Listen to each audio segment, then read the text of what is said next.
અદ્યતન સુવિધાઓથી સજ્જ રંગૂન જનરલ હોસ્પિટલ. ઉપરોક્ત હોસ્પિટલમાં ઉપલબ્ધ સુવિધાઓ: બાળકો માટેનો ખાસ ઓપીડી વિભાગ, કાંગારૂ મધરકેર વિભાગ, સ્પેશિયલ રૂમની સુવિધા, પીઆઈસીયુ, નવજાત શિશુ સઘન સારવાર કેન્દ્ર, એનઆઈસીયુ, નાસ આપવાની સુવિધા, નેબ્યુલાઇઝેશન, ઓક્સિજનના બોટલ તથા કોન્સન્ટ્રેટરની સુવિધા, નોર્મલ તથા સિઝેરિયન પ્રસૂતિ, પીડા રહિત પ્રસૂતિ, ગર્ભાશયનું ઓપરેશન, ટાંકાવાળું તેમજ ટાંકા વગરનું, સોનોગ્રાફી, વંધ્યત્વ નિવારણ, દરેક પ્રકારની તબીબી સેવાઓ નિષ્ણાત તબીબો દ્વારા પ્રદાન કરવામાં આવે છે. સરનામું: રહાડપોર ગામ પાસે, તાલુકો, જિલ્લો ભરૂચ. અંકલેશ્વર નગરપાલિકાની સામાન્ય સભા યોજાઈ. અંકલેશ્વર નગરપાલિકાની સામાન્ય સભા પાલિકા પ્રમુખ લલિતા રાજ પુરોહિતના અધ્યક્ષસ્થાને યોજાઈ હતી, જેમાં આગામી વર્ષ દરમિયાન થનાર વિકાસ કામોના ઠરાવો સર્વાનુમતે પસાર કરવામાં શાસક પક્ષને સફળતા હાંસલ થઈ હતી.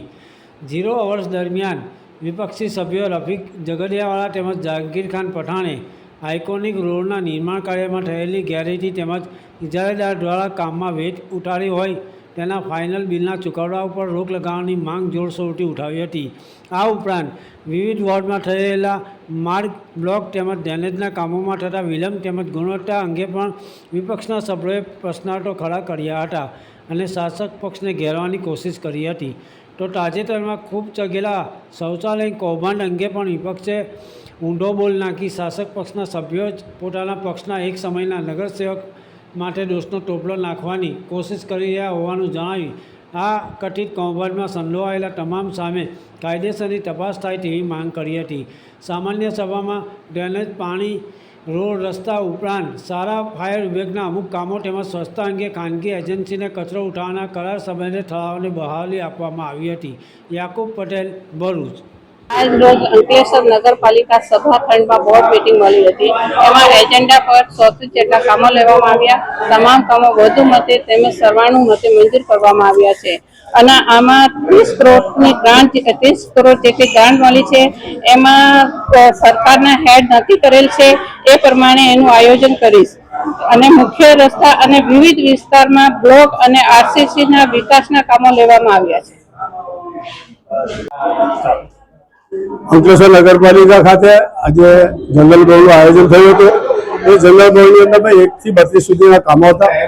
એ કામોની અંદરમાં ચર્ચા વિચારણા ચાલી, નોકઝોક થઈ અમારી જે બાબતની અંદરમાં કે જે આઇકોનિક રોડ છે સ્ટેશનથી લઈ અને 3 રસ્તા સુધીની અંદરમાં જે ખાઈગી થઈ છે તે બાબતમાં ચર્ચા થઈ. અંકલેશ્વર નગરપાલિકાનું જે ફર્નિચર બનાવવામાં આવ્યું છે તે એમાં હાલ તમે પણ જોઈ શકો છો, બિલકુલ હાવ દુશ્માર હાલતમાં થઈ ગયું છે. તે 1 કરોડ 10 લાખ રૂપિયા, બીજા આ ભલે 1 કરોડ 10 લાખ બતાવે છે, 1 કરોડ 75 લાખ રૂપિયા જેવું બતાવવા રકમ એની અંદર વપરાયેલી છે.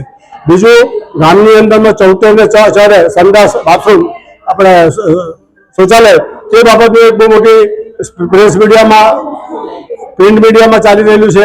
તેના બાબત માટેના અમે ખુલાસા પૂછ્યા તો તેની અંદરમાં અમારે કહેવાનું એક જ હતું કે ખરેખર શૌચાલયની અંદરમાં ભ્રષ્ટાચાર થયું છે. એમાં બે મત નથી. કોઈ નાનામાં નાનો અનપઢ માણસ બી જોઈ લે તે પોતે કહી શકે કે ભાઈ આની અંદરમાં ભ્રષ્ટાચાર થયું છે. પણ એમનું ટાર્ગેટ અંકલેશ્વરના જે માજી સભ્ય છે તેમનામાં ટાર્ગેટ કરવાની કોશિશ કરેલી. પણ જે તે ટાઈમની અંદરમાં જે પ્રમુખ હતા, જે મુખ્ય અધિકારી હતા, એકમાંથી એક બેન જે છે તે સસ્પેન્ડ થઈ ગઈ અને એ લોકોએ તેને ટાર્ગેટ નથી કર્યું ને આ લોકોએ આ ટાર્ગેટ કરી અને કરોડો રૂપિયાના ભ્રષ્ટાચારની અંદરમાં આ લોકોએ ઉલ્લેખ કરેલો છે. પણ છતાં જે તે ટાઈમની અંદરમાં અમે અમારી રજૂઆતો કરીશું અને કોર્ટની અંદરમાં અથવા એની આગળ વિધિ થશે ત્યારે એમને જે તપાસ પણ નોંધાશે ત્યારે આ દૂધનું દૂધ ને પાણીનું પાણી થઈ જશે. પછી લાખો રૂપિયાનું ભ્રષ્ટાચાર આજે તમે જોઈ રહ્યા છો તે દીવા રોડથી ભરૂચી નાકાથી દીવા રોડનું 80 લાખનું કામ કરે તે બી વગર ફોગટે કામ કર્યું છે. આ લોકોએ કોઈ સરકારની મંજૂરી નથી એની અંદરમાં. બાકી અહીંયા નિયામક પાસે જઈને મંજૂર કરાવી રહ્યા છે વતાડીને, પણ એ બી યોગ્ય નથી. એટલે આ બધા કામો માટે આજે અમારું બોર્ડનું સંચાલન કરી અમે પૂર્ણ કર્યો છે. જેમાં વિરોધ હતો તેમાં વિરોધ કર્યો છે અને જેની અંદરમાં જે વર્ષમાં અમારે જે કંઈ કહેવાનું હતું તે પ્રમાણેની વિધિ મારે સાથી સભ્ય રફીકભાઈ, ભક્કોભાઈ પટેલ અને 2 શરીફાબેન અને મહેરાજબેન અને જે કંઈ અમારા વિરોધ પક્ષના સભ્યો હાજર હતા તે લોકોએ રજૂઆતો કરી અને આજનું બોર્ડ પૂરું થઈ છે.